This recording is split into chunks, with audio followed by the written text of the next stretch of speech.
Hi, everybody. We are no longer living life in paradise. It's not a fairy tale. Hi, Miss Tanisha. Hey, girl. How are you? I am doing well. We just had a beautiful weekend. I drove up to see my parents and hung out with the little big guy for the weekend while my husband stayed at home.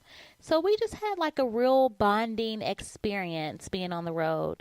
At one point, he thought I was going to kill him because it was storming really bad on the interstate. He was like, I don't know if we had to pull over because we couldn't see. He was like, I think we're going to die. And I was like, we're not going to die. We just have to get off the interstate for a moment. Yes. He was like, pull up the weather channel. I think a tornado's coming. And I was like, oh my goodness. You are not going to be this big and this dramatic. But I do have a funny story about us getting this rental. So you know he's like extra tall, right? Yes. So before we got there, he always wants to go with me to pick out the rental. So he was like, so I hope they have a Jeep Wrangler because I really want to ride in a Wrangler.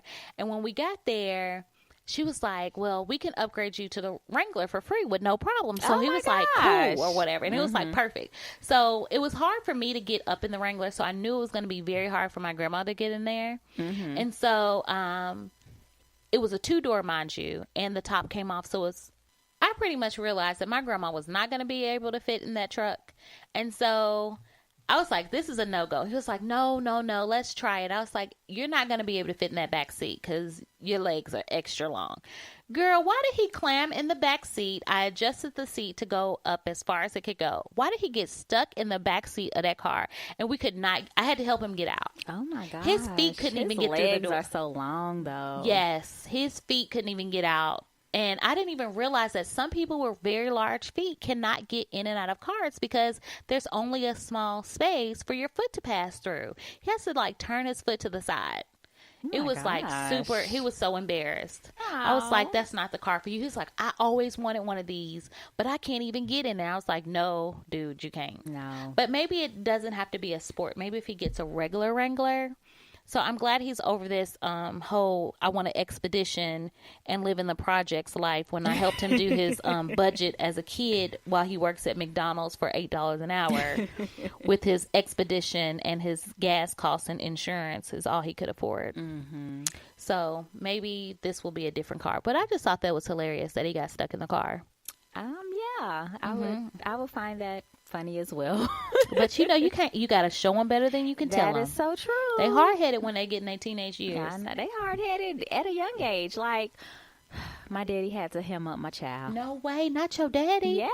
Your daddy. My daddy. Your daddy.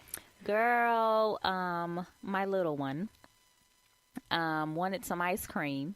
And this is why she's staying at my mom's house. So she wanted some ice cream. My grandmother told her no. And my grandmother was washing dishes. So my child took it upon herself to go in the freezer or the refrigerator, wherever this ice cream was, to get it herself and make her and my little cousin some. Oh, boy. Yes. So my grandmother claims she popped her on her butt and made her go to bed. Now, I believe she made her go to bed, but I don't know how much butt popping she did. It was probably just a little love tap. It probably was. Come here, baby. I'm sorry I popped you, baby. Yes. So then she said the shady deed, she turned full shade. What? Threw the ice cream on the ground because she was mad that she had to go to bed.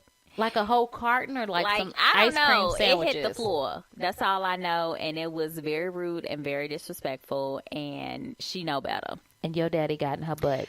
So my grandma told me that, and I was like, okay, I'm gonna have my husband, to give her a call in the morning because this was like late at night and she was already asleep because my grandma told her to go to bed. Oh, you know I had a flashback. So I had my husband a call when we were on our way to breakfast. And so he called her and had a very calm conversation with her, but let her know, you know, if I get any more calls like this, if this is going to be how you're going to be all summer, I'm counting, and these are going to be the number of whoopings you're going to get when you get back home. Oh, boy. So she was like, okay, and she, you know, took it all in. So then my sister calls me Sunday And she's like, have you talked to your daddy? And I was like, no. And she was like, have you heard about your child? I was like, yeah, I talked to my grandma, and she told me what was going on. We talked to Shady D, and, that was that. And she was like, daddy went over there and beat that butt. Uh-oh. And I was like, what? I don't even see your daddy. She deserved it, because I know my grandma wasn't going to get her. And I was unsure if my mom would get her, because one time when she was there, I think it was last summer, summer before last, when she clearly should have spanked her, she didn't, because she was like, it's my job as a grandmother to be her grandmother, and it's your job to discipline her. I'm like, but I can't do that if I'm in another state. Right. So that's... Yes. That was a flashback when we watched her that day, and she was like, I will not be good, while she was talking to your husband. And I was like, okay. She like snapped out. She tried to fight me that day. She said with her little fist. She was 3. She was so mad at me because I turned off that Caillou. It was serious. Caillou is the devil. He is. He's so bad. Well, anyway. Okay. So I talked to my mom like Monday, and we were talking about the whole situation, and she was like, yeah, I talked to her, and then I was talking to your daddy and about the situation, and he was like, I'm right up the street, I'll be over there. Ooh. And so she said he came to the door, and Shady D was excited to see him, but then she saw him pulling off his belt. Oh boy. And she knew it was a wrap. It was a wrap. So he got her, and he got our little cousin, because he was an accomplice. So, man, the dude didn't even know it was coming for him. I can see them little pretty eyes looking up like, don't get me. Don't do it. Penny from Good Times. Yeah. Don't do it, Mama. Don't do it, Daddy. Oh my goodness. Yeah. So But how he get in trouble? He wasn't even. He didn't throw it. He was just trying to. They be in it together. Co-conspiring together. They in it together. So I know that is a whooping she will forever remember. She will probably forever remember that. Because, yes. Your dad, he's so mild-mannered, and nothing shakes him off his kilter at all. He's, like, so cool. He probably took him out for ice cream after that. Is he still mad? I need to call him, but I'm probably not. I mean, I kind of... I know I need to call him, but I do not want to hear, you don't be disciplining your child. And I do discipline my child. Like, I don't want that parent guilt that I'm a horrible parent. Right. And people don't understand, like we got beat. We had this deep conversation about spankings, and I have changed my viewpoint on spankings, because I think it stems from slavery, because you're trying to break your child. Like, you break horses to get them to do right. You spank your children to try to get them to do right. But then what if you have a child that you spank all the time and it don't work? Mm-hmm. Like, you had that magical spoon, and that spoon worked. Mm-hmm. You got your little minutes with buying the points and for her to play on some kind of block. Yeah, and we started that before we left, and I told my mom about it, and my mom totally changed how she's gonna do it, and I'm like, no, we gotta be consistent. But I will say, when I was using my penny jar, I was getting some good results. Right. But on a good day, I do believe in a good whooping, but just not all the time. Right, like, it gotta be, like, for this instance, she needed her ass beat. Right. Because you can't be throwing stuff at people regardless. No, and then especially since it was my grandmother. Right, who don't do no harm. She's real good to her, and you're not going to throw stuff at me. Yes. Because she hugs and kisses her all the time. Yes. They probably hugged and kissed after that whooping. Oh, she probably felt so bad. Come on, baby. Yes. I can hear it now with her cheeks. I remember that one time my grandma got me, and she gave me a whooping, and then she gave me a hug and a kiss afterwards. It was like, I'm sorry. She felt worse that she had to do it. I think she felt worse, but I think it was like, I'm doing this because I love you, and I need you to listen to me. Right. And ever since after that, I was like, I ain't gonna mess with her no more, because it hurt my heart that she gave me a whooping, because she had never gave me a whooping before. Girl, I know my grandma laid me out in Zares one day. Ooh, Zares. Man, I was in there trying to act a fool, because she told me to come on and I wasn't coming. She laid me out. Yes. I'll never forget that. And then there was a lady in the aisle with us, and she was like, "What you looking at? You want some?" She was like, "If you want it, you can have her." And I was like, "Ooh, she gonna give me away too?" It was a traumatic day for me. I got a whooping, and my grandma offered to give me away. Like, you don't forget stuff like that. Yes, and I bet you didn't do that anymore. No, I didn't, because when she said it's time to go, it was time to go. And we weren't going nowhere but to Hancock Fabrics to look for some stuff for her to sew something. But it wasn't important to me because I wanted to be in the toy department at Zayre's. Of course. I miss Zayre's and Ventures. Ventures was I don't remember Ventures. It was like Zayre's. Yeah. Yeah. We didn't have one of those, but it's okay. We just had Kmart and Zayre's, and then Target came along. But yeah, so our children are funny. I know, girl. Okay, so since you know I'm kid free, all weekend I watched the 20-year marathon of Sex and the City. Oh, I lived my life. I was like, this show was everything. It was. And some of Carrie's topics, I know one of them was like, why are we shitting on ourselves? I was like, yes, you said that, Carrie. It was way before. It was way ahead of time. It was. Girl, I be watching them reruns and I be like, dang. I know. And I just envision when I just bought the whole series and I binge watched it eating some Grippos. This is what I'm going to do. And I had a good time and a big red, by the way, because you can't be from up north. Well, y'all don't have Grippos. I don't even know what that is. Girl, those are like okie dokie chips. Basically. Oh, okay. You know, so we just those were the days. I was in Kentucky, I didn't have nothing to do.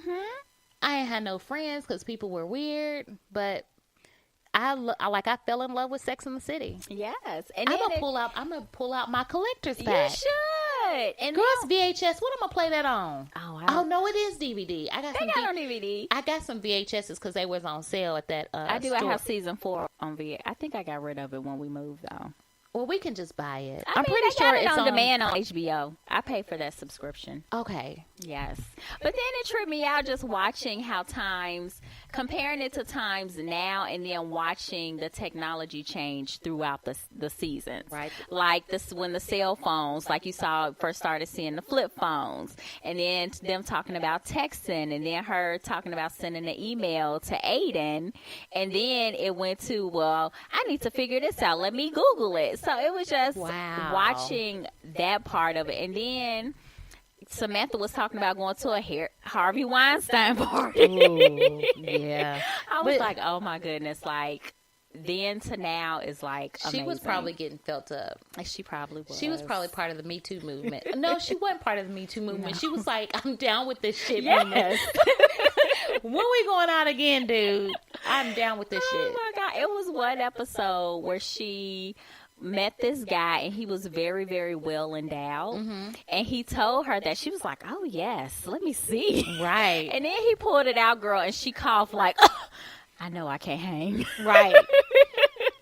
She wasn't with that. Her and an old lady came out. I know, girl. She was limping the next day. So she was like, I just can't do it. She needed some numbing medicine. She wasn't no more good. She's telling her age when you be limping. Yes, she couldn't take it. I bet he was young too. No, I think they're about the same age. What? Yeah. And I just figure after you get so old, it shrivels up. No, they're about the same age. But it was good. I watched it all the way to the end. I'm gonna do that. Yes. I have to do that. I need a real good rainy day. Mm-hmm. And that's what I can do. Because if it's sunny outside, I'm in them streets on the weekend. Mm-hmm. I can't sit at home and watch TV all day. I know. I know this weekend I can't do it, but this past weekend it was like, ooh, I get to do this without hearing mommy. Mommy. So we're going to get into our fairy topic.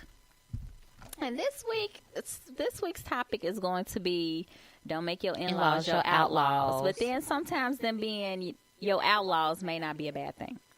Okay. So we pulled an article from rd.com, and it's the do's and don'ts of dealing with your in-laws. And it's just a couple tips, and of course we're going to chime in with our life experiences with the in-laws. Right. And it doesn't even have to be technically in-laws. No. It could just be parents of your boo. Yes. Because they show up sometimes. And sisters and brothers. Yes. Mm-hmm. Yes. Mm-hmm. Them people. Yes. Mm-hmm. Mm-hmm. Okay, so pretty much we're just gonna, give you a couple of tips on how to survive the transition and thrive in the long term. And you first want to understand how your spouse relates to his or her parents. And I can speak to this. I can too. Because I know the relationship between me and my dad and my sister and my dad. Like everybody in our family